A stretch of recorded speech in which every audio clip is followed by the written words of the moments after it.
ہر سہولت دی، اعلیٰ تعلیم سے لے کر گاڑی، انگلینڈ میں مہنگا ترین گھر، آپ کے گھر کے کھانے پینے سے لے کر میری اور ہنی کی شاپنگ تک کا خرچہ وہی دیتے ہیں۔ ہنی کے مہنگے اسکول کی فیس، سب کچھ تو وہ دیتے ہیں، پھر کون سی جائیداد کا حصہ چاہیے آپ کو؟ ہادیہ بیگم روتی ہوئے اپنے شوہر کو سمجھانے کی کوشش کرنے لگی تو حارث صاحب نے ایک غصے بھری نگاہ اس پر ڈالی اور چلے گئے، جبکہ پیچھے وہ بے بس ہو کر بیڈ پر بیٹھ کر رونے لگی تھی۔ حدید، یہ کیا ہو رہا ہے گھر میں؟ کیا آپ مجھے کچھ بتانا پسند کریں گے؟ نازیہ بیگم ناراض ہو کر ان کے پاس آتی، ان کے سر تھام کر بیٹھنے پر پوچھنے لگی تو حدید صاحب نے اپنی بھیگی آنکھیں اٹھائی تو وہ دل تھام کر رہ گئی۔ حدید، آپ رو کیوں رہے ہیں؟ کیا ہو رہا ہے؟ مجھے کچھ سمجھ کیوں نہیں آ رہا؟ کل تو آپ نے کہا تھا کہ اسے صرف ڈانٹا ہے اور آج وہ جائیداد میں حصہ مانگ رہا ہے۔ وہ پریشان سی ہو کر بولی تو حدید صاحب نے اپنی آنکھیں پہنچ کر بند دروازے کو دیکھا۔ نازیہ، وہ چاہتا ہے کہ میں اسے سپورٹ کروں۔ سپورٹ؟ لیکن کیسی سپورٹ؟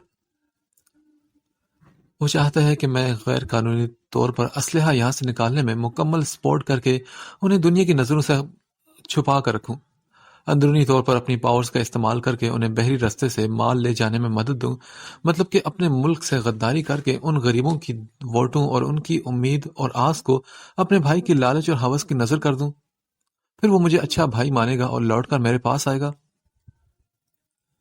وہ تلخ لہجے میں کہتے ہوئے قالین کو گھو رہے تھے اور نازیہ بیگم تو یہ بات سن کر حیران رہ گئی تھی۔ اور یہی حال دروازے کے باہر کھڑی ہادیہ کا بھی تھا۔ اسے خود کو اپنے بے جان ہوتے وجود کو سنبھالنا مشکل ہو گیا تھا اور وہ اس سے زیادہ سننے کی ہمت نہیں رکھتی تھی، اسی لیے دیوار کا سہارا لیتی اپنے روم میں آئی اور گھٹا گھٹ پانی کا گلاس خالی کر گئی۔ یہ حارث، یہ کیا کر رہے ہیں آپ؟ وہ بڑبڑاتی ہوئی اپنی بے ترتیب دھڑکنوں کو سنبھالتی بیڈ پر بیٹھی اور پھوٹ پھوٹ کر اپنی معصوم بچی کا سوچ کر رونے لگی۔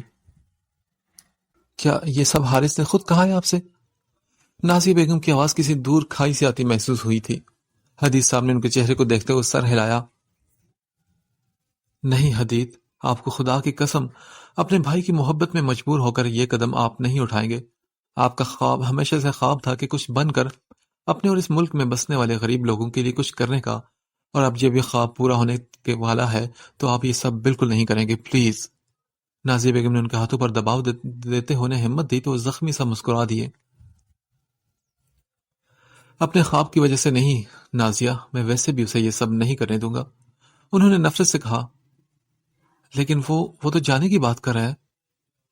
ہاں، جانے دو اسے، جب ہوش ٹھکانے آئیں گے اور اپنے غلط قدم کا احساس ہوگا تو خود ہی لوٹ کر آئے گا، انہوں نے تھک کر کہتے ہوئے سر ہاتھوں پر گرا لیا تھا اور نازیہ بیگم نے افسوس سے ان کے بازو پر ہاتھ رکھ کر انہیں حوصلہ دیا۔ میں آپ کے ہر فیصلے میں آپ کے ساتھ ہوں، خود کو کبھی اکیلا مت سمجھیے گا، آپ میرا بیٹا بھی آپ کے ساتھ ہے۔ بہزاد کا معصوم چہرہ نظروں کے سامنے آنے پر وہ مسکرا دیے تھے۔ تم پاکستان سے بات کر رہے ہو فواد؟ اپنے موبائل پر پاکستان کا نمبر دیکھ کر وہ حیرت سے بولے۔ حارث صاحب گھر سے ناراض ہو کر یہاں کراچی کے ایک ہوٹل میں بیٹھے تھے اور انہوں نے فواد کو ساری صورتحال سے آگاہ کرنا چاہا، مگر اس سے پہلے ہی فواد کی کال آ گئی تھی۔ ہاں یار، تمہیں سرپرائز دینا تھا، یہ بتاؤ کہ کہاں ہو تم؟ فواد صاحب مسکراتے ہوئے بولے اور اپنے ساتھی کو دیکھا۔ میں تمہیں ایڈریس سینڈ کر رہا ہوں فواد، تم وہاں آ جاؤ۔ اوکے سن کر کال ڈسکنیکٹ کی اور بیڈ پر پریشان سے بیٹھ کے کہ اب اسے کیا جواب دیں گے۔ کتنے خوش تھے دونوں سوچ کر کے کتنا کمائیں گے، چند سالوں میں وہ امیر ترین ہو جائیں گے، پر سارے کیے کرائے پر اس کے بھائی نے پانی پھیر دیا۔ سارے خوابوں کو تعبیر دیے بغیر اپنے پاؤں تلے کچل دیا اور اسے اس کی اوقات بتا دی کہ تمہارا تو کچھ بھی نہیں اس کی جائیداد میں۔ یہاں تک اس کی بیوی بھی اس کا نہیں سوچ رہی تھی کہ وہ یہ سب کس کے لیے کر رہا ہے۔ اگر کہہ دیتی مانگ لیتی حصہ تو کیا جاتا اس کا۔ وہ اب انہیں سوچوں میں گم تھے کہ کچھ ہی دیر بعد دروازے پر دستک ہوئی۔ انہوں نے اٹھ کر دروازہ کھولا تو سامنے ہی فواد کو پایا۔ ارے خوش آمدید تو کہو اپنے ملک میں، فواد نے شرارت سے مسکرا کر کہا تو وہ پھیکا سے مسکرا دیا اور اسے ویلکم کہتے ہوئے اپنے گلے سے لگا لیا۔ ہاں یار، اندر آؤ نا تم۔ حارث صاحب مسکراتے اسے لے کر اندر داخل ہوئے۔ اب آ بھی جاؤ، کیا تم نے باہر رہنا ہے؟ فواد نے بھی اندر داخل ہوتے مسکرا کر دروازے کی طرف دیکھتے ہوئے کہا تو حارث نے ناسمجھی سے دیکھا۔ کون ہے وہاں پر؟ کوئی اور بھی ہے کیا؟ اس نے ابھی یہ پوچھا ہی تھا کہ اندر ایک لمبا چوڑا سرخ اور سفید رنگت والا انگریز داخل ہوا۔ یہ کون ہے فواد؟ یہ براک ڈینیل ہے، ہمارے بزنس کا تھرڈ پارٹنر۔ فواد صاحب مسکرا کر بولے تو براک ڈینیل دروازہ بند کرتے اندر آیا اور حارث صاحب سے ہاتھ ملایا۔ حارث نے انہیں بیٹھنے کا کہا۔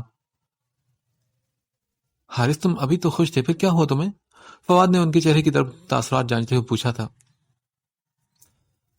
شاید مجھ سے مل کر اچھا نہ لگا ہو انہیں، براک ڈینیل نے کہا تو حارث صاحب نے فوراً انکار کیا۔ نہیں نہیں، ایسی کوئی بات نہیں، بلکہ مجھے تو آپ سے مل کر بہت خوشی ہوئی، بہت تعریف کرتا تھا فواد آپ کی۔ وہ زبردستی کی مسکراہٹ چہرے پر سجا کر بولا، ارے یار مذاق کر رہا تھا، اٹس اوکے۔ براک ڈینیل ان کی شرمندگی پر ہنس پڑا تھا۔ حارث کوئی پرابلم ہے کیا؟ فواد ان کی بات پر مطمئن نہ ہوا تو پوچھنے لگا تو حارث پہلو بدل کر رہ گیا۔ تم دونوں پہلے مجھے بتا دیتے، میں پک کرنے آ جاتا اور اچھے سے ویلکم بھی کرتا۔ ہادی کو نہیں لائے ساتھ؟ حارث اس کی بات نظر انداز کرتا پوچھنے لگا تو فواد معنی خیزی سے مسکرایا۔ یار اتنے پیسے کہاں سے لاتے، جہاز سے اڑ کے لاتے؟ یہ تمہاری قسمت ہے کہ ادھر کہا بھائی پاکستان آنا ہے اور ادھر اکاؤنٹ میں پیسے پہنچ گئے۔ ہم تو یار غریب لوگ ہیں، ایک وقت کھانے اور دوسرا وقت منہ دیکھنے والے۔ وہ ہنسے تو حارث صاحب نے غور سے دونوں کا چہرہ دیکھا۔ براق کے لبوں پر مسکراہٹ تھی اور فواد ہنس رہا تھا، شاید اپنی غربت کا مذاق اڑا رہا تھا۔ تو پھر کیا تم لوگ غائب ہو کر آئے ہو؟ ٹھیک سے بتاؤ نا، کیسے پہنچے پاکستان؟ حارث صاحب نے غصے سے چڑھ کر کہا۔ ارے یار بارڈر کی صورتحال تو دیکھیے نا، کتنی سخت سیکیورٹی ہے، جب تک کوئی ملک کا غدار ساتھ نہ دے تو بارڈر کراس کرنا ناممکن ہے۔ ہم تو سمندری رستے سے آئے ہیں، براؤ کے دوست کی شپ میں، اور ہادی کو اس کی گرینڈ مدر کے پاس چھوڑا ہے۔ فواد کے بتانے پر انہیں جھٹکا لگا۔ کیا مطلب یار، نیوی فورس سے کیسے بچے تم؟ اوف یار اس کا تو مت پوچھو تم۔ فواد نے منہ بنایا تو پہلی بار براک نے کہکا لگایا۔ جم کر یہاں پہنچے ہیں بھائی، اور 2 دن تو میرا بخار سے برا حال تھا۔ فواد نے چرچری لے کر بتایا تو وہ چڑ گئے۔ یار فواد کیا قسطوں میں تم ساری بات بتا رہے ہو، ٹھیک سے بتاؤ نہ ہوا کیا؟ اچھا ٹھیک ہے بتاتے ہیں۔ ایسا ہے کہ یار ہم 1000 برف کی پیٹیوں میں دب کر آئے ہیں۔ یہ تو شکر تھا کہ اس کے دوست کو ذرا رحم آیا اور پیٹی میں ڈالنے سے پہلے ہاٹ کوٹس پہنا دیے اور پورا جسم پے کر دیا، ورنہ ہماری لاشیں یہاں تھی۔ پاکستان آنا مطلب موت سے کھیلنا ہے نا، تم جانتے ہو۔ ان کی حالت کا اندازہ لگاتے ہوئے حارث کا بھی کہکا گونجا تھا۔ تم نے کہا 2 دن، کیا 2 دن پہلے تم یہاں پہنچ گئے تھے؟ ہاں بالکل، پھر ہم ایک دوست کے پاس رکے تھے کہ چلنے پھرنے کے قابل تو بن جائیں۔ براک نے جواب دی تو حارث صاحب نے سر ہلایا۔ اچھا ہماری تو ہوگی، اب تو بتا کہ حارث تو یہاں کیوں رکا ہے؟ میں تو تیرے گھر پہنچ رہا تھا تیرے بھائی سے ملنے کے لیے۔ فواد نے باتوں کا رخ اس کی طرف موڑا تو حارث گہری سانس لے کر رہ گیا۔ کچھ نہیں یار، بس ایسے ہی۔ حارث نے ٹال مٹول سے کام لیا پر فواد کے سامنے اس کی ایک نہ چلی۔ دیکھ حارث، جس طرح کا اب ہم اپنا ریلیشن بنانے والے ہیں اس میں ٹال مٹول تو نہیں چلے گی میرے بھائی، کھل کر بات کر، ہوا کیا ہے؟ تیرا چہرہ بھی اترا ہوا اور لگ رہا ہے، اور تو بیزار بھی ہے، جیسے تجھے ہمارا آنا پسند نہیں آیا ہو۔ کیا بکواس کرے فواد، ایسی کوئی بات نہیں، کہا نا میں نے۔ اس نے غصے سے جھڑکا تو فواد بولا، ہاں تو پھر شیئر کرو نا اپنی پریشانی کی وجہ۔ براک نے بھی پوچھا تو وہ بتانے پر راضی ہو گیا، اور ویسے بھی فواد کو خوش فہمی سے نکالنا تھا کہ ہم کوئی بزنس سٹارٹ کرنے والے ہیں۔ فواد، خواب کی تعبیر امیر لوگ کرتے ہیں، ہم جیسے دوسروں کے ٹکڑوں پر پلنے والے بھکاری نہیں۔ وہ تلخ لہجے میں بولا تو دونوں نے چونک کر ایک دوسرے کو دیکھا۔ کیا مطلب، کیا بات ہے، کیا کسی سے تیرا جھگڑا ہوا ہے کیا؟ فواد نے حیران ہوتے پوچھا۔ اس کی ساری حصے بیدار ہو چکی تھی، اس کی اور براک کی نظریں حارث کے چہرے پر ٹکی ہوئی تھی۔ یار بھائی نے انکار کر دیا اس کام سے، اور نہ ہی مجھے کرنے دے رہے ہیں۔ اس نے دونوں کے سر پہ دھماکہ کیا تو وہ دونوں حیرت سے انہیں دیکھنے لگے۔ لیکن کیوں یار؟ حارث تم نے انہیں بتایا نہیں کہ کتنا فائدہ ہوگا ہمیں اس کام میں؟ فواد سب حیرت سے بولے تو وہ طنزیہ ہنس پڑا۔ بتایا تھا اسے، اور انہوں نے پھر بھی بری طرح منع کر دیا۔ وہ تھپڑ والی بات جان بوجھ کر چھپا گیا تھا۔ اچھا، اور تم مایوس ہو کر یہاں بیٹھ کے، حالانکہ تمہیں اس وقت اپنے گھر میں ہونا چاہیے تھا اور انہیں مختلف طریقوں سے کنونس کرنا چاہیے تھا۔ براک خاموشی سے سن رہا تھا اور فواد اس کے ہار کر بیٹھنے پر غصے سے بولا تھا۔ فواد تمہیں کیا لگتا ہے کہ میں نے انہیں کنونس نہیں کیا تھا؟ میں نے بہت، مگر آخر میں انہوں نے مجھے دھمکی دی کہ اگر میں نے ایسا سوچا یا اس پر عمل کرنے کی کوشش کی تو وہ مجھ سمیت تمہیں بھی جیل بھجوا دیں گے۔ حارث کی بات سن کر فواد کا تو منہ کھلے کا کھلا رہ گیا۔ تم نے تو کہا تھا کہ تمہارا بھائی ضرور مانے گا، تمہاری بات تو خود الٹا ہمارے گلے میں ہڈی کی طرف پھنس گیا یار وہ تو۔ فواد نے طنز کیا تو حارث سے گھورا۔ فواد وہ مان جاتے اگر کوئی کام غیر قانونی نہ ہوتا تو انہوں نے تو یہ بھی کہا کہ انگلینڈ سے اب واپس آ جاؤ تو میں یہاں اچھا سا کاروبار سیٹ کر دوں گا۔ حارث اس کی بات کا برا مان کر بولا، مطلب اس کے الفاظ اس کے منہ پر مار رہا تھا اور اس سوچ نے تو اس کے سینے میں آگ لگا دی، پر وہ ضبط کر گیا۔ دیکھو حارث، غیر قانونی کچھ بھی نہیں جو تمہارا بھائی تمہیں کہہ رہا ہے، یہ صرف ساتھ نہ دینے کا بہانہ ہے، ورنہ تو خوابوں کی اہمیت انسان ہی جانتا ہے کہ جو خواب بھی دیکھ لیا جائے وہ جب آنکھوں سے مقصد کی راہ بنے تو وہ ناجائز نہیں بلکہ جائز کہلائے گا، اور یہ ہم تینوں کا خواب ہے کہ ہم امیر بنیں اور اپنے خوابوں کی تعبیر اپنی کمائی سے کریں۔ اب اگر دنیا موقع نہیں دے رہی تو قسمت ساتھ نہیں دے رہی تو یہی رستہ باقی بچا ہے، اور جو آخری رستہ بچے اسے ناجائز نہیں بلکہ آخری بازی کہتے ہیں، اور آخری بازی پہ زندگی تک داؤ پر لگا دی جاتی ہے۔ براک ڈینیل اسے سمجھانے لگا تو دونوں غور سے سننے لگے۔ پر براک، یہ میرا بھائی نہیں سمجھ رہا، اب اگر اسے فورس کیا تو وہ مجھ سے جڑے ہر رشتے کو بھلا کر ہم دونوں کو سلاخوں کے پیچھے پھینک دیں گے۔ ان کی نظر میں ان کے وطن کا غدار ہوں اور گناہ کا کام کرنا چاہتا ہوں۔ وہ مٹھیاں بیچ کر بولا، ورنہ تو اسے براک کی دلیل نے کافی متاثر کیا تھا۔ یار، ہم کون سا بلاسٹ وغیرہ یا خون خرابہ کر رہے ہیں جو گناہ کر دیا؟ یہ تو ایک نارمل کام ہے جو آج کل سبھی کر رہے ہیں۔ فواد صاحب کا بس نہیں چل رہا تھا کہ وہ حدیث صاحب کے ہوش ٹھکانے لگا دیں۔ فواد، تم نہیں جانتے کہ ان کی محبت وطن کے لیے ہر ماہ بڑا سا فنڈ اپنے ملک کے غریبوں کو دے دیتے ہیں، اور ان کی سنتے ایسے ہیں جیسے اپنے بچوں کی سن رہے ہوں، اسی لیے تو وہ الیکشن جیتے ہیں۔ خود کو وطن کی مٹی کا سو کالڈ دوست سمجھتے ہیں وہ۔ اس کی باتوں پر ان دونوں کے چہروں پر مایوسی پھیل گئی تھی۔ چل پھر صحیح ہے کہ ہم خود ہی کچھ کرتے ہیں، چھوڑ اپنے بھائی کو تو۔ فواد نے سر جھٹک کر کہا تو حارث نے پوچھا، پر اس کام کے لیے تو پیسے چاہیے نا، شروع میں اس کا کیا کریں گے؟ کرتے ہیں کچھ۔ تو ایسا کر کے پھر اپنے بھائی سے جائیداد میں حصہ مانگ لے، کیا اس کا بھی گناہ ہے؟ براک نے اس کے چہرے پر پھر سے مایوس کن تاثرات دیکھتے ہوئے پوچھا تھا۔ وہ بھی مانگا تھا براک۔ پھر کیا ہوا؟ وہ دونوں خوشی سے بولے تو اس نے کہا، بھائی نے کہا کہ یہ ہمارے باپ یا ماں کی جائیداد نہیں، بلکہ میں نے خود پائی جوڑی ہے، اور تم پر جتنا بھی خرچ کیا وہ بھی میرا تھا۔ اس کے زہریلے لہجے پر فواد ہکا بکا رہ گیا۔ یار مجھے کچھ سمجھ نہیں آ رہی، صاف بتاؤ کہ کیا جواب ملا تمہیں؟ اس نے الجھ کر پوچھا تو حارث بولا، بتایا تو ہے نا، انہوں نے جواب دے دیا کہ نہیں دوں گا کیونکہ یہ سب ان کی اپنی جائیداد ہے۔ اٹس اوکے، ریلیکس ہو جاؤ حارث، ہم کچھ سوچتے ہیں۔ براک نے اس کے کندھے پر ہاتھ رکھ کر اسے ریلیکس کیا تو وہ سر تھام گیا۔ آئی ایم ریئلی سوری یار، شرمندہ سی آواز میں اس نے فواد سے کہا تو وہ نفی میں سر ہلا گئے۔ میں سمجھ سکتا ہوں تمہاری پوزیشن، جب کوئی اپنا لالچ میں آ جائے تو کیا حال ہوتا ہے، اور وہی حال تمہارا ہے۔ تمہارا بھائی سوچتا ہے کہ اگر اس نے تمہارا ساتھ دیا یا کوئی جائیداد میں برابر کا حصہ دے دیا تو تم اس کے آگے پھر ہاتھ کیسے پھیلاؤ گے؟ جس طرح وہ غریبوں کو بھیک دے کر خوش ہوتا ہے نا، تمہیں بھی بھائی کے بجائے ایک غریب ہی سمجھتا ہے، تبھی تو تمہیں ایک ساتھ جائیداد دینے کے لیے انکار کر دیا تاکہ تم اس کے ٹکڑوں پر پلتے رہو اور اس کے آگے کبھی سر نہ اٹھا سکو۔ حقیقت یہی ہے حدید خان کی۔ فواد نے حارث کے کان میں زہر ڈالا تھا۔ اس نے سر اٹھا کر حیرت سے دیکھا۔ دیکھ حارث، میں نے تمہیں ہمیشہ اپنا دوست نہیں بلکہ بھائی مانا ہے۔ میں تمہیں غلط راہ پر چلا کر یا گمراہ کر کے اپنے بھائی کے خلاف بھڑکا نہیں رہا۔ یہ حقیقت ہے کہ تمہارا بھائی چاہتا ہے، یہی ہے کہ تم جھکے رہو اس کے سامنے، وہ خاندان اور دنیا کی واہ واہ بٹورتا رہے۔ فواد نے اس کے کندھے پر ہاتھ رکھتے ہوئے کہا تو وہ حیرت سے اسے دیکھنے لگا۔ نہیں فواد، ایسا بالکل نہیں۔ اگر ایسا ہوتا تو وہ میری بیٹی سے کیسے اپنے بیٹے کا نکاح کرواتے؟ حارث کوئی دلیل دینے لگے، حالانکہ خونی رشتوں میں دلیل نہیں دی جاتی۔ اچھا، ایسا کیوں نہ کرتا تیرا بھائی؟ اگر اکیلے بھائی ہو اور یہ بھی ایک پلان ہوگا اس کا، تمہاری بیٹی تمہاری کمزوری ہے اور وہ تمہاری کمزوری ہی اپنے بیٹے کے نام کر گیا، ساری زندگی تمہاری کمزوری کو مجبور کر کے فائدہ اٹھائے گا اور تم کبھی اس کے سامنے آواز نہ اٹھا سکو گے۔ فواد کی بات پر حارث کا سانس رک گیا۔ نہیں، ایسا کیسے ہو سکتا ہے؟ اس کی آنکھوں کے سامنے کل کا واقعہ گھوم گیا جب بہزاد اپنے باپ سے اونچی آواز میں بات کرنے پر اس سے لڑ پڑا تھا۔ ایسا ہی ہے حارث، اگر ایسا نہ ہوتا تو وہ کبھی یہ نہ کہتا کہ جائیداد میری ہے، تمہارے مانگنے پر ہی وہ خوشی خوشی دے دیتا، پر نہیں، اس نے تو سیدھا سیدھا کہہ دیا کہ دولت اس کی ہے۔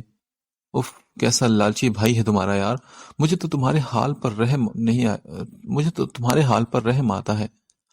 فواد نے افسوس سے کہتے ہوئے سامنے ٹیبل پر رکھا بیئر کا گلاس اٹھا کر منہ سے لگایا اور ایک گلاس براک کے نزدیک کیا تو اس نے فواد کی جانب دیکھتے ہوئے گلاس اٹھا لیا۔ اس کے دیکھنے پر فواد نے اسے آنکھوں کے اشارے سے مطمئن کیا تھا۔ پتہ ہے حارث، کچھ ایسا ہی میرے ساتھ بھی ہوا تھا۔ براک نے کافی دیر بعد لب کشائی کی تو حارث نے چونک کر اسے دیکھا، پھر بولا، کیسا مطلب، کیا ہوا تھا تمہارے ساتھ؟ یہی تمہارے والا سین، بھائی نے پراپرٹی سے حصہ دینے سے انکار کر دیا، اس نے بتاتے ہوئے گلاس منہ سے لگایا۔ تو پھر تم نے کیا کیا تھا پھر؟ حارث نے اس سے پوچھا تو وہ بولا، وہ مسلسل میرے ہر راستے میں رکاوٹ بن رہے تھے، مجھ سے میری گرل فرینڈ چھین رہے تھے، مجھے آگے پڑھنے نہ دیتے اور خود دن بدن ترقی کر رہے تھے، اور مجھے تب تک کچھ نہ ملتا جب تک میں ان کے سامنے ہاتھ نہ پھیلاتا کہ مجھے پیسوں کی ضرورت ہے۔ تبھی وہ پیسے دیتے اور پھر تھک ہار کر میں نے ایک فیصلہ کیا، بہت بڑا فیصلہ۔ وہ یہ بولا اور گلاس خالی کر کے اس میں مزید بیئر ڈالنے لگا۔ حارث بہت غور سے اس کی بات سن رہا تھا اور فواد خاموشی سے گھونٹ گھونٹ شراب پی رہا تھا۔ کیسا بڑا فیصلہ کیا تم نے؟ حارث نے تجسس سے پوچھا اور خود بھی پیک بنا کر منہ سے لگا لیا۔ ہاں حارث، میں نے یہ قصہ ختم کرنے کا فیصلہ کر لیا، میں نے ان کی زندگی کا قصہ ختم کرنے کا فیصلہ کر لیا تھا۔ حارث کی یہ بات سنتے ہی گلے میں پھندا لگ گیا تھا، کمرے کی فضا میں فواد کا کہکہ گونجا۔ حارث نے غصے سے فواد کی طرف دیکھا اور پھر مسکرا کر براق کی طرف مڑا۔ کیا پھر تم نے قصہ ختم کر دیا؟ حارث نے دھڑکتے دل سے سوال پوچھا تو وہ بولا، ہاں تو اور کیا کرتا، کرنا پڑا مجھے، مار دیا میں نے اس کمینے کو، ایسی دردناک موت دی کہ دل دہل جائے۔ یہ سب کہتے ہوئے ایک نفسیاتی مریض لگ رہا تھا۔ حارث تو اس کی بات سن کر ہکا بکا رہ گیا۔ تو کیا تم پکڑے نہیں گئے، اور تمہارے بھائی کی دولت وہ کہاں گئی؟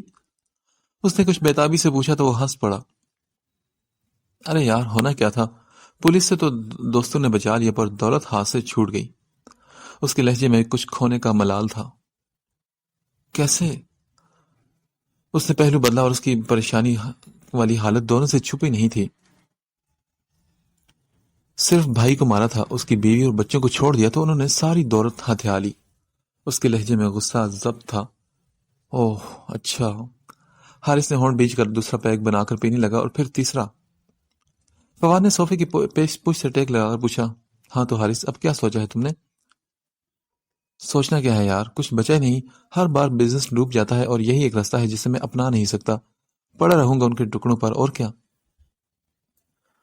وہ تلخ لہجے میں بولا تو فواد اور براق نے ایک دوسرے کو دیکھا اور پھر اسے، مطلب تم مایوس ہو؟ ہاں تو اور کیا کر سکتا ہوں میں، تمہارے پاس کوئی راستہ ہے تو بتاؤ مجھے۔ وہ چھڑ کر اسے دیکھتے ہوئے غرائے اور گلاس قالین پر پھینکا۔ ہاں ایک راستہ ہے، اگر تم ساتھ دو تو۔ ٹکڑوں میں بٹے گلاس کو دیکھتے وہ مانی خیری سے مسکرا کر بولا تو حارث نے چونک کر اسے دیکھا۔ کیسا راستہ؟ ہاں قصہ ختم کرو پرانی کہانی کا اور ایک نیا باب شروع کرو جس میں حارث خان ہو اور اس کی سلطنت ایک دنیا پر۔ اس کا لہجہ کچھ ایسا سنسنی خیز تھا کہ حارث سمجھ کر دھک سے رہ گیا۔ فواد، تم پاگل تو نہیں ہوگے؟ میں کیسے اپنے بھائی، اس کی سگی اولاد اور بیوی کو مار دوں؟ وہ چیخا تو دونوں ناگواری سے اسے دیکھنے لگے۔ بھائی نے جب سے سیاست میں قدم رکھا ہے ان کے اتنے مخالفین اور جانی دشمن ہو گئے ہیں کہ ہر دم موت کا فرشتہ سر پر سوار محسوس ہوتا ہے۔ وہ اسے گھور رہے تھے کہ اس کے لفظوں پر حیران رہ گئے۔ کچھ دیر تینوں روم میں ساکت بت کی طرح بیٹھے رہے اور بیچ میں رکھی ٹیبل پر بیئر کی بوتل کو گھورتے رہے۔ پھر ایک مخصوص مسکراہٹ آئی لبوں پر اور حارث نے ہاتھ موبائل کی طرف بڑھایا۔ ایک فیصلہ جو لینا تھا، آر یا پار۔ فواد اور براق نے الجھ کر اسے دیکھا جو اب اپنے موبائل سے سم نکال رہا تھا اور اگلے ہی پل وہ سم دانتوں تلے دبا کر 2 ٹکڑوں میں اس نے تقسیم کر دی۔ یہ کیا کر رہے ہو تم؟ فواد نے حیرت سے پوچھا تو وہ بولا، امیر ہونے کے لیے میں پہلا قدم اٹھا رہا ہوں، تم دونوں سے گفتگو کا ثبوت مٹا رہا ہوں۔ وہ دونوں ایک بار پھر الجھ گئے، وہ دونوں چونک گئے اور انہیں حارث کی آنکھوں میں مکروہ عزائم صاف دکھائی دینے لگے۔ میں رات سے یہی سوچ رہا تھا کہ یہ کہانی کیسے ختم کروں اور بھائی کی جگہ کیسے لوں، پر اب جب براق کی کہانی سنی تو مجھے بہت کچھ سمجھ آیا کہ کہانی ختم کرنی ہے تو اسے مٹانے کے بجائے صفحات ہی جلا ڈالو۔ اسے یہ کہہ کر کہکہ لگایا، یار تم پتہ نہیں کیا کہہ رہے ہو، مجھے کچھ سمجھ نہیں آ رہا، کھل کے بات کرو نا۔ فواد نے بیزاری سے پوچھا تو وہ بولا، جس نے بھی میرے بھائی کو مارا ہے میں اسے چھوڑوں گا نہیں، اور ان کے جو ارادے ہیں میرے بھائی کو مارنے کے بعد ہم سیاست سے قدم پیچھے لیں گے تو یہ ان کی خوش فہمی ہوگی۔ اس نے حدید خان کو مارا ہے، بہزاد خان کو مارا ہے، پر ابھی حارث خان زندہ ہے۔ وہ ان کے ارادوں کو کبھی بھی کامیاب نہیں ہونے دوں گا، اور اپنے بھائی کے نیک مقاصد اور اس کے خوابوں کو ضرور پورا کرے گا۔ جو روک سکتا ہے روک لے۔ وہ اس طرح سنجیدہ ہو کر بول رہا تھا کہ دونوں حیرت سے سنتے اس کی بات اور مفہوم کو سمجھنے کی کوشش کرنے لگے، اور جب سمجھے تو تینوں کے مکروہ کہہ کے ہوٹل روم کی فضا میں گونج اٹھے تھے۔ دولت کی ہوس اور لالچ نے انہیں اندھا کر دیا تھا۔ اپنا ماں جایا، اپنا باپ جیسا بھائی، کسی بھی لالچ کے بغیر اس کی پرورش کرنے والا بھائی، جس نے اپنی نیندیں، سکون اور آرام سب کچھ اس پر وار دیا تھا، اسے دوسرے ملک بھیج کر خود کو دن رات مشین بنا کر کام کرتے، اس کے لیے فیس جمع کرتے۔ وہ چھوٹا بھائی جس کا پیٹ بھرنے کے لیے وہ خود بھوکا سو جاتا تھا، آج وہی چھوٹا بھائی اس کے سارے احسان، محبت، پیار سب بھلا کر اس کی دولت کی ہوس میں اندھا ہو کر اسے مارنے کی پلاننگ کر رہا تھا۔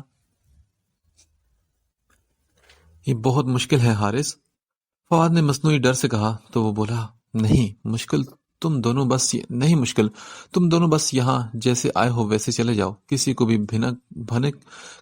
بھنک بھی نہ پڑے، اور وہاں جا کر بغیر کوئی ثبوت دیے میرے لیے کوئی اچھی سی کمپنی میں جاب تلاش کرو اور مجھے کال کر لینا، ٹھیک ہے؟ اس کی تیز پلاننگ وہ سمجھے تو دونوں کے منہ کھل گئے۔ واقعی تجھے ماننا پڑے گا یار، مطلب دولت بھی اور عہدہ بھی، واہ ہماری تو قسمت ہی چمک جائے گی۔ براک نے داد دیتی نظروں سے اسے دیکھا اور فواد نے اس کا شانہ تھپ تھپایا۔ وہ سرخ آنکھوں سے بیر کا گلاس منہ سے لگا کر ہنس پڑا۔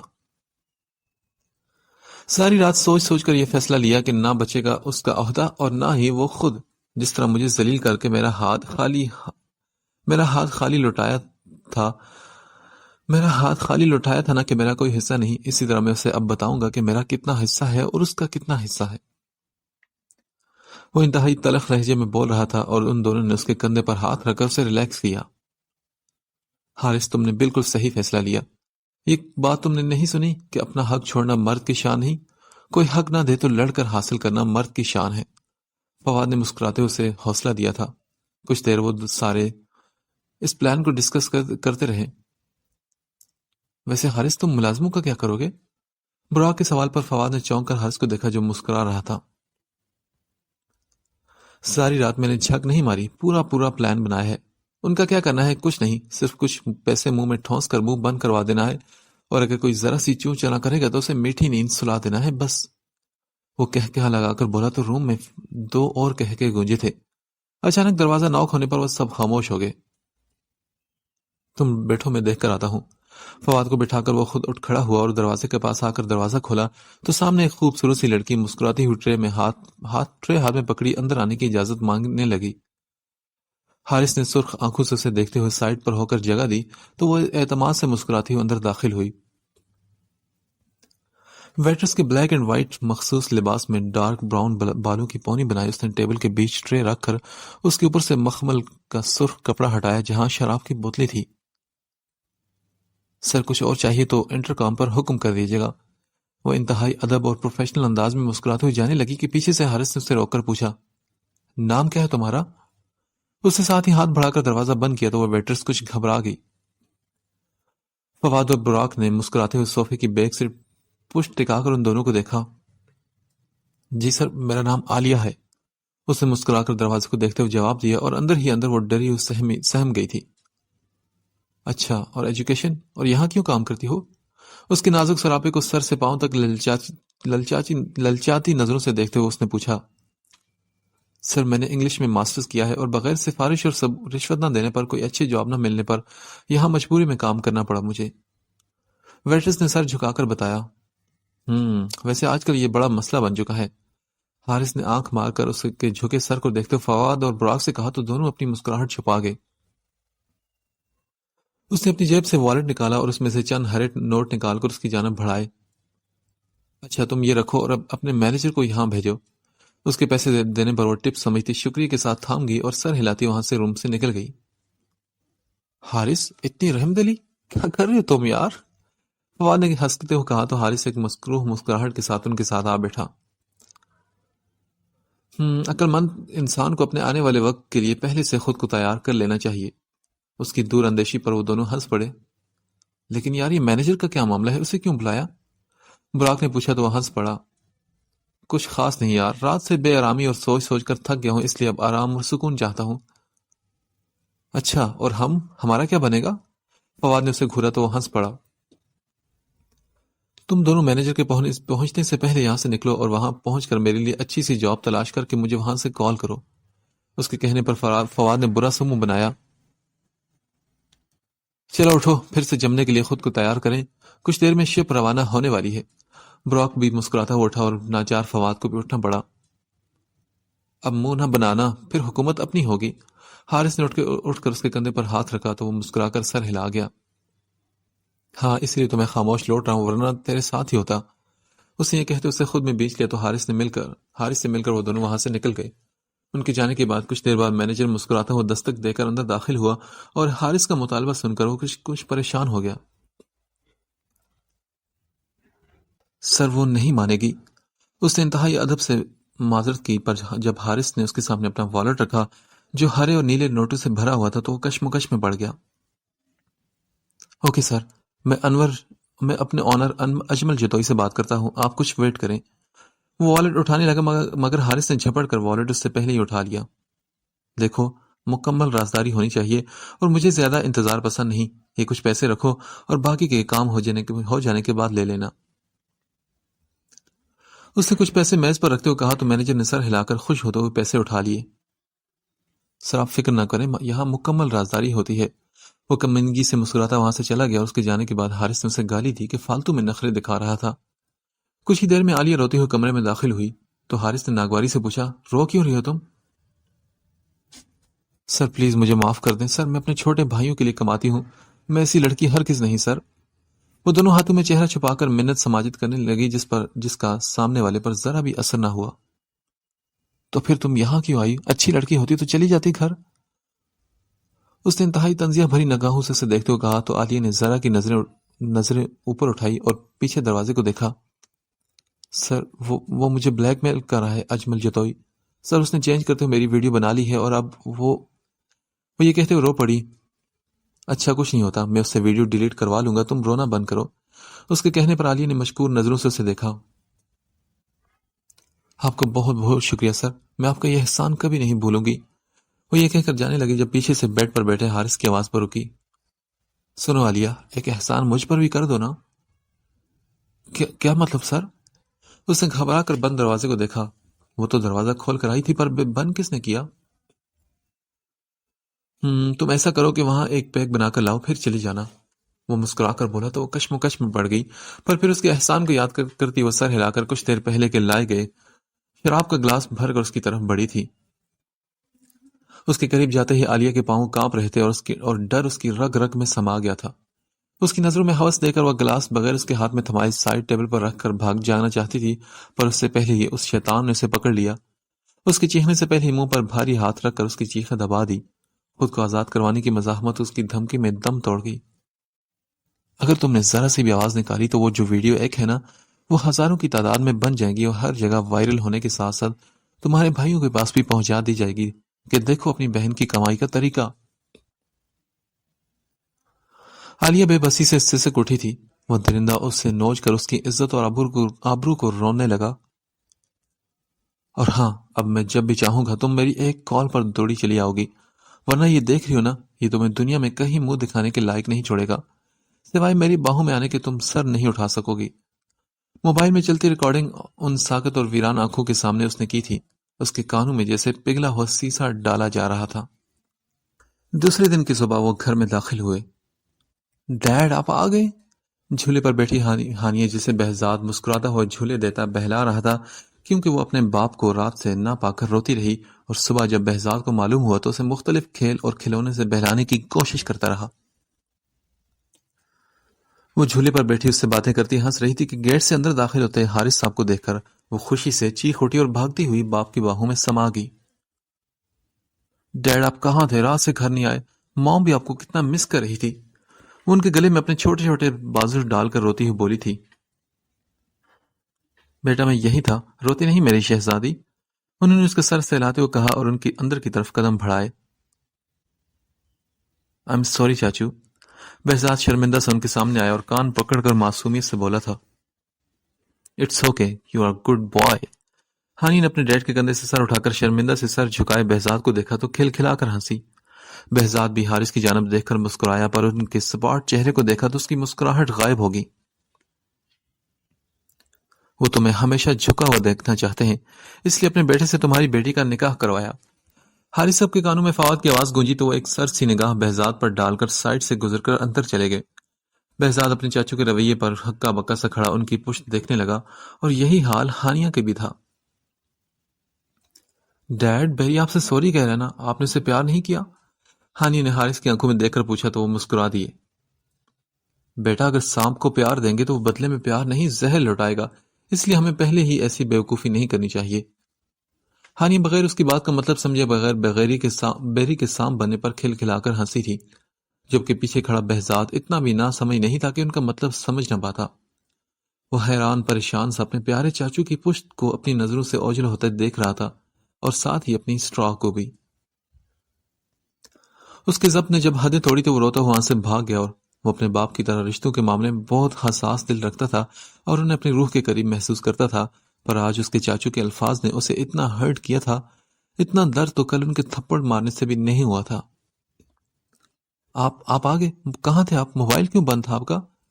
ہادی بیگم کو جب ہانی نے آ کر بتایا کہ ڈیڈ آ گئے ہیں تو وہ کمرے میں آ کر بیڈ پر دراز حارث کو دیکھ کر پوچھنے لگی، میں تمہارے کسی بھی سوال کا جواب دینا ضروری نہیں سمجھتا۔ انہوں نے ناگواری سے کہتے ہوئے موبائل پر نگاہیں ٹکا دی۔ ہاں بالکل، آپ پر میرے فرض بھی کیوں ہوں گے؟ ہاں، اس نے طنز کیا تو حارث بھڑک اٹھا۔ ہادیہ دماغ مت کھاؤ اور دفع ہو جاؤ میری نظروں سے دور، ورنہ میں کچھ کر بیٹھوں گا، پھر روتی رہنا تم۔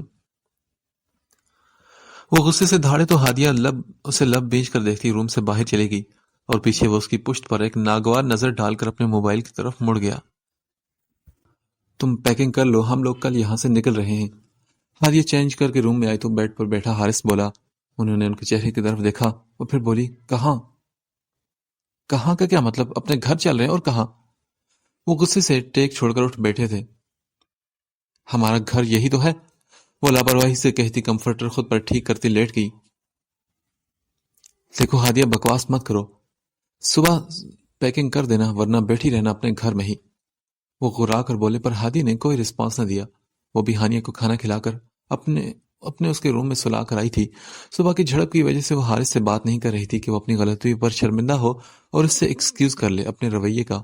وہ یہ بھی جانتی تھی کہ پہلے کون سا اس نے کبھی اپنے رویے پر ایکسکیوز کیا تھا، مگر یہاں خان مینشن آ کر وہ اس سے بہت اچھے سے بیہیو کرتا تھا، اور اسے اب بھی امید تھی، پر ایسا یہاں کچھ بھی نہ ہوا۔ ہادی نے اس کی بات کا کوئی جواب نہ دیا اور آنکھوں پر بازو رکھ لیا تو حارث نے سرخ آنکھوں سے اسے گھورتے ہوئے اس کے جواب نہ دینے پر لب بیچ کر خود بھی کروٹ بدل لی۔ تو پھر تم جا رہے ہو؟ حدیث صاحب لاؤنج میں بیٹھے حارث کے پاس آئے تو وہ بولا، ہاں جا رہا ہوں بھائی صاحب۔ کیوں حارث، کیوں جا رہے ہو تم؟ کیوں سے کیا مطلب ہے بھائی؟ میرا گھر وہاں ہے اور مجھے اپنے پاؤں پر کھڑا ہونے کے لیے کچھ کرنا ہے، چاہے آپ ساتھ دیں یا نہ دیں۔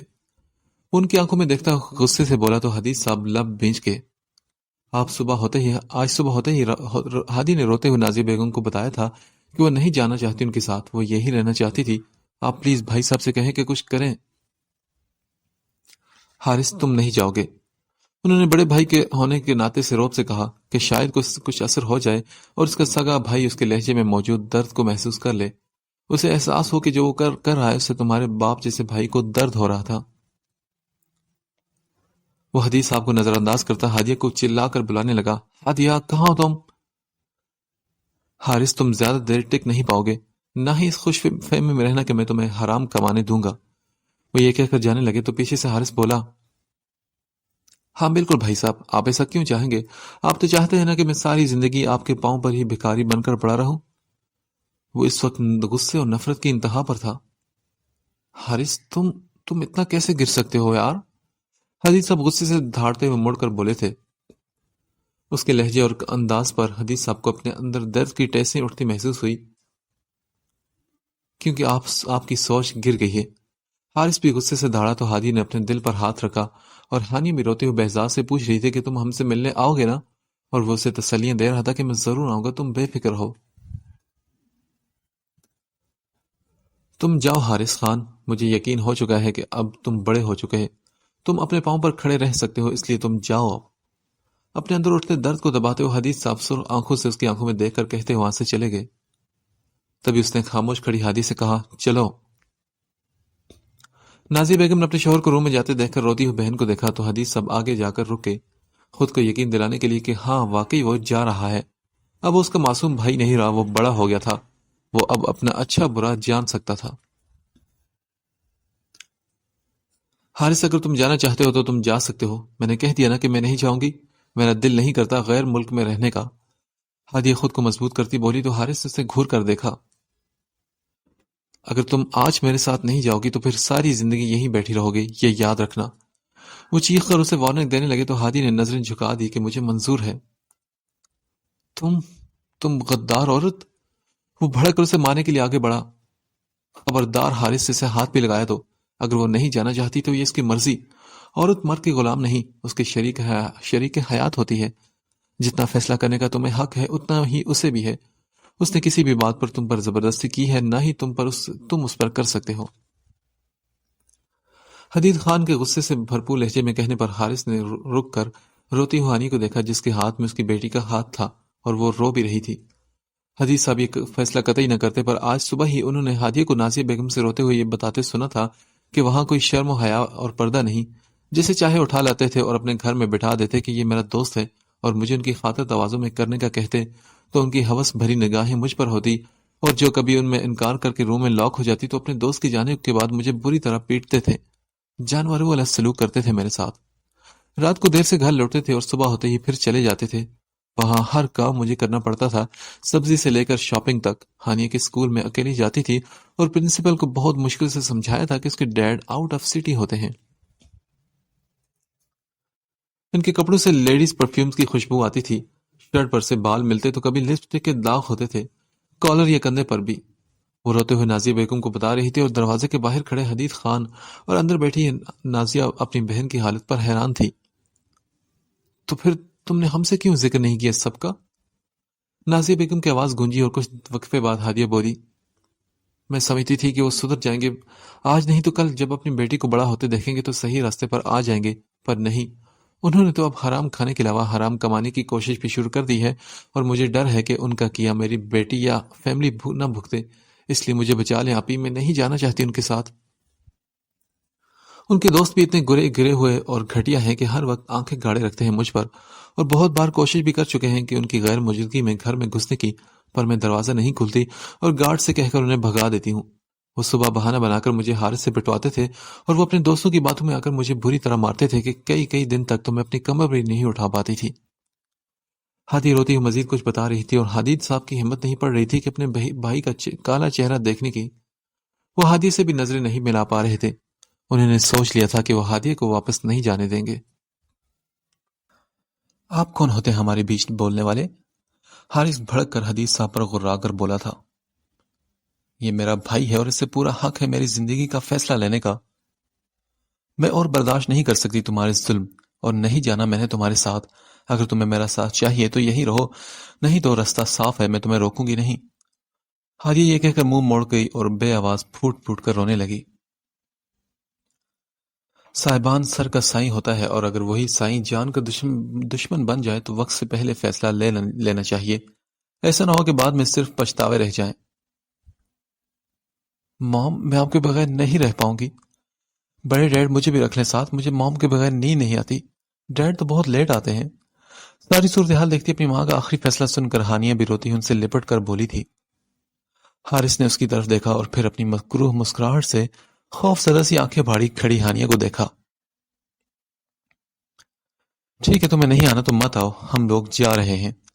وہ آگے بڑھ کر ہانیہ کو پکڑنے لگا تو وہ بھاگتی ہوئی حدیث صاحب کی ٹانگوں سے لپٹ گئی۔ ڈیڈ، مجھے وہاں ڈر لگے گا، پہلے موم کو لے چلیں یا پھر بیری کو ساتھ لے چلیں، ورنہ میں نہیں جاؤں گی۔ وہ روتی ہوئی حدیث صاحب کی ٹانگوں میں منہ چھپا گئی تھی۔ چلو ہانی، ورنہ بہت برا ہوگا۔ غصے سے کہتے حارث صاحب نے اس کا نازک سا بازو تھاما۔ حدیث صاحب کا دل پھٹنے کے قریب تھا۔ یہ نہیں جائے گی حارث، کیونکہ یہ اپنی ماں کے ساتھ رہنا چاہتی ہے۔ حدیث صاحب نے اس کے سر پر ہاتھ رکھا تو حارث نے سنتے ہی ان سے الگ کرتے اسے گود میں اٹھا لیا۔ اگر کسی نے مجھے لے جانے سے روکا تو میں خود کے ساتھ اسے بھی ختم کر دوں گا، وہ سرد لہجے میں بولے تو ہادی نے تڑپ کر انہیں دیکھا۔ وہ بیگ گھسیٹتا اسے لے جا رہا تھا۔ میری مام، وہ ہاتھ بلند کرتی انہیں پکار رہی تھی۔ ڈیڈ پلیز روک لینا چاچو کو، ڈیڈ پلیز۔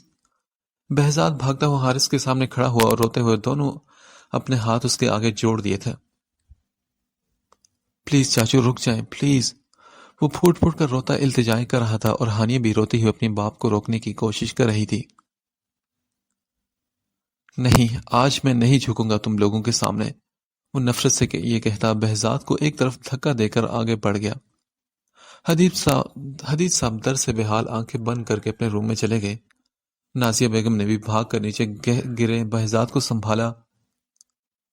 مام، وہ لوگ اسٹرا کو لے گئے مام، وہ روتا ہوا اپنی ماں کے گلے لگ گیا تو ہادیہ ساکت سی دروازے کو دیکھ رہی تھی جہاں سے وہ گیا تھا، اپنے باپ جیسے بھائی کو چھوڑ کر، اپنی روتی بلکتی بیوی کو چھوڑ کر، اپنی تڑپتی معصوم بیٹی کو دھمکا کر اور بھتیجے کو دھکا دے کر وہ چلا گیا تھا۔